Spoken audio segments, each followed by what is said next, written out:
Hello everyone, this is Shannon from That's So Poe, and today I'm doing an author spotlight on one of my favorite authors, Djèlí Clark. So I want to tell you a little bit about who he is, why I love his writing so much, and what books he's written. So in case you are already a fan, maybe this will give you a little bit more background on him, and if you're new to him, maybe you'll find some books that you want to pick up. He's an amazing, amazing author of speculative fiction, and I think the work he's doing is so great, so please join me in talking about Djèlí Clark.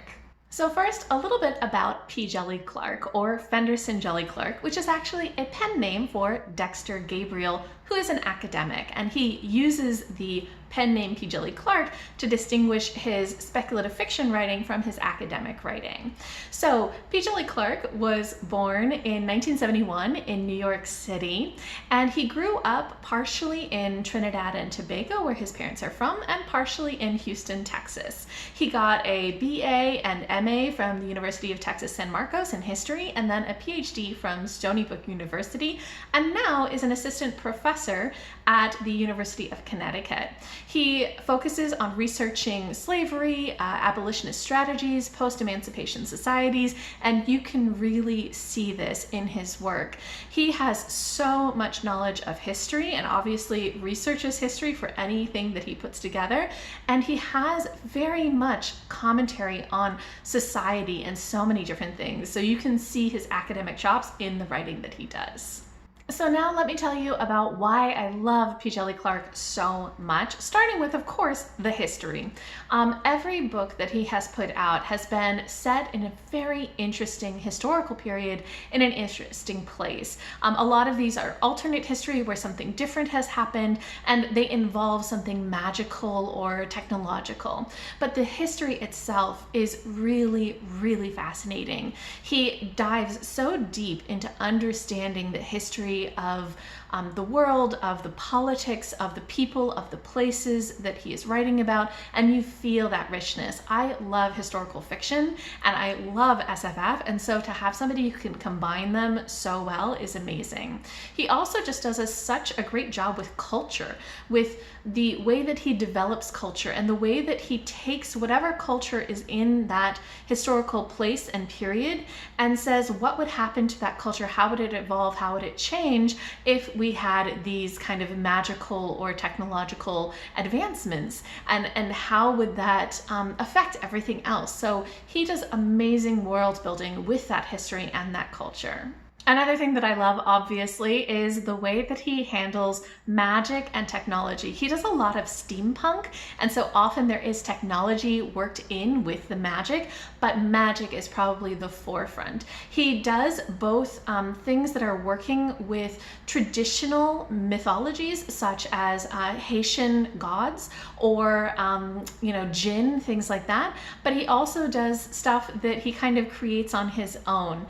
He just has so much that he brings into this in terms of mythologies across different folklores, different backgrounds, things like that, and then makes it his own and brings something really special to it. So whenever he creates a world, it just feels fully fleshed out in terms of the magic and the technology. And I really do love that kind of steampunk fantasy style that a lot of his books have, where they integrate something like airships or something like that, where it's just really, really great world building.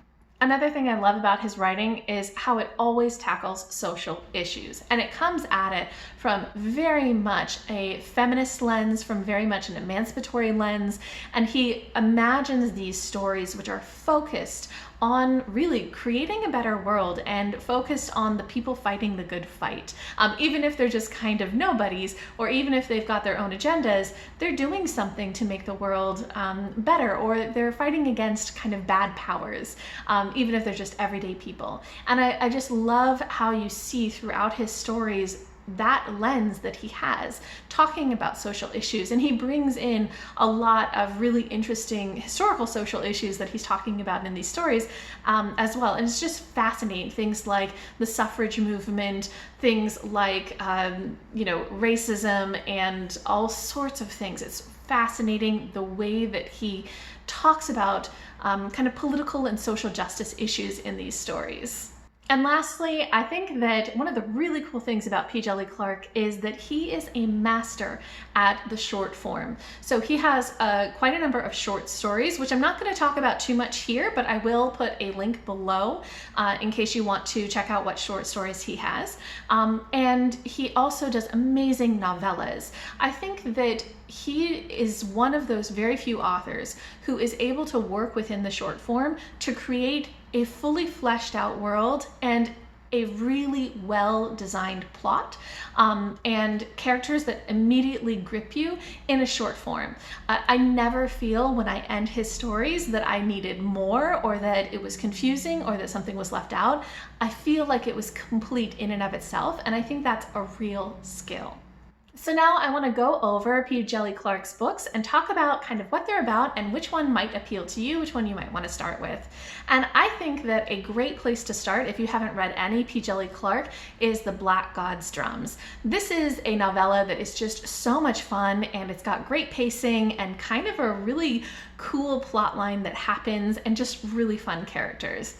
So this is set in an alternate history New Orleans in the late 1800s, where New Orleans actually ended up becoming an independent city-state. And Haiti became a very powerful independent nation as well because they have the Orishas, the African gods and goddesses that are protecting them. And we follow a girl in New Orleans, Creeper, who wants to go to Haiti, and she wants to get on an airship. And she is willing to trade some information with the airship captain in order to get there about some nefarious plans and a dangerous weapon that some people are creating. Orishas are also just very powerful gods that inhabit people sometimes, and Creeper actually has the goddess of the kind of wind and storms inside of her, which is a little bit of a contentious relationship sometimes because they have differing opinions. So this is just such a cool story. I think that it has really great action. It has almost this sort of spy espionage feel to it because there's this weapon and these secrets, and it's got steampunk and it's got all sorts of cool things. So this is just a really fun place to start if you want a taste of that history and kind of SFF stuff that Djèlí Clark does so well. Next, I'd like to recommend Ring Shout, which is another novella, and I think this one is really great if you want to get a taste for some of the social justice themes and especially the focus on racism that I think Djèlí Clark does so well. So this is set in 1915 in Georgia, and we follow three women who have some sort of special magical abilities where they can see these interdimensional monsters, the Ku Kluxes, who have started inhabiting Klansmen. Right now in the 1950s, there's this huge surge of the KKK, and especially there's this movie, The Birth of the Nation, which is fomenting a lot of that racism. And when any Klansman becomes like so overwhelmed with hatred, they open themselves up for these Ku Kluxes to inhabit them and take them over and become monsters. And these three women are fighting against them with magic swords and guns and bombs and all sorts of things. And they are really fighting that good fight, not just against racism, but against literal monsters. So this is a little bit of a dark fantasy, a cosmic horror. It has some gruesome aspects, especially some body horror towards the end. I'm usually pretty squeamish, but I actually was just so engaged in this book that I was fine with it. I think that this has awesome political messaging and talking about how do you fight against racism. And it does something really cool by making that racism literal monsters and something that can be fought against. Plus, the setting of 1915 in Georgia is so cool, and just the characters, one of them was in World War I, all sorts of things. Really great history, really great social justice issues, and just such fascinating writing. So if you want a little bit more of that sort of attacking racism type of story, I think this is such a good one. And lastly is the Dead Djinn series, which has multiple different works in it. A lot of these can be standalone, but I will talk to you about them in kind of chronological order. But if you want to just pick out one of them in the middle, it'll read just fine. So this series is set in around 1912 in Cairo, Egypt. And this is an alternate history steampunk world where a couple of generations prior, a portal had been opened up to the world of the Djinn, and the Djinn and other magical creatures have come into Earth and now kind of coexist with people. Cairo itself has become a world power and a real powerhouse of both magic as well as steampunk technology. So this is definitely based on the real history of the world around this time, but it's also one that has a very different outcome for a lot of different people. So in this series, it starts with a novelette, A Dead Djinn in Cairo. This is a murder mystery novelette that follows Agent Fatma, who is sent to investigate when it seems like a Djinn has committed suicide, which is very strange. And as she investigates, she finds out that there's some other stuff going on. She is such a cool character because she is somebody who is very dapper, wears suits, and she's just one of those really, really cool detective characters. The next in this series is a short story, The Angel of el-Khalili, and this is about a girl who goes to a kind of an angel, but it's like a mechanized angel. Nobody really understands what these angels are, but they have a lot of powers. And the girl has a request, something that she wants the angel to do. But the angel is going to require quite a lot in return. So it's just a very short story that if you want to get introduced to the world without getting involved in any of the bigger stories, you can definitely read this. It's available for free online, so I have that linked below.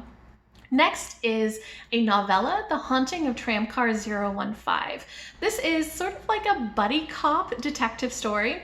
It is about two men, one who is sort of a senior agent and then his new partner who's fresh out of school, and they get tasked with investigating a haunted tram car.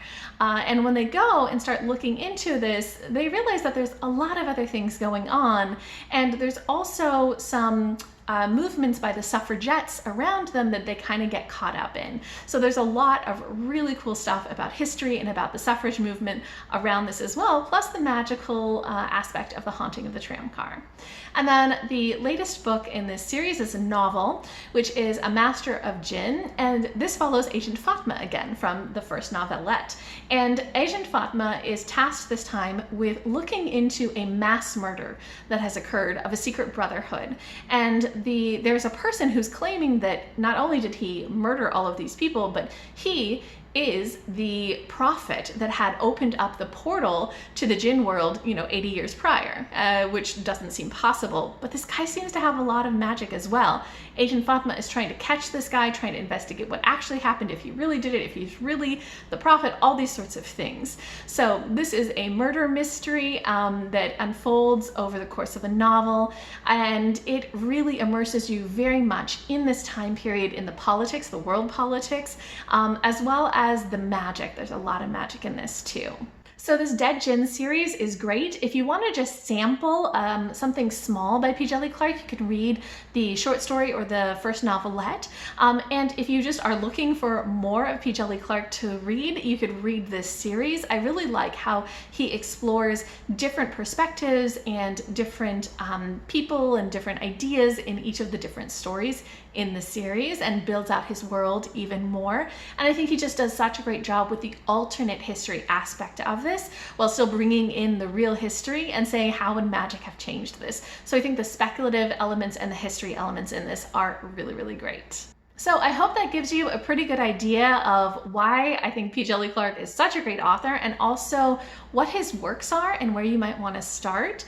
Also, if you're already a big fan of Djèlí Clark and you want to hear even more about him, I'm going to link 2 interviews that he did below that I thought were really, really good. One where he's talking about A Master of Djinn, and one where he's talking about Ring Shout.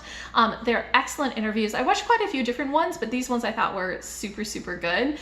I love listening to him talk as well. He's clearly incredibly intelligent and just has such meaningful things to say, but he's also kind of a chill, relaxed guy.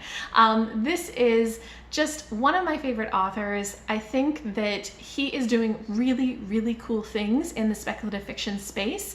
And this is where I want to see SFF go. Like, this is the direction that I want to see things happening. Plus, it just speaks to a lot of my personal loves of historical settings and kind of this fantastical, both science and fantasy mixture. I just really love the work that he's doing. So if you guys have read any of Djèlí Clark's works, or if there's any that you're interested in, or if you just want to gush about how wonderful of an author he is, anything like that, go ahead and leave me a comment down below.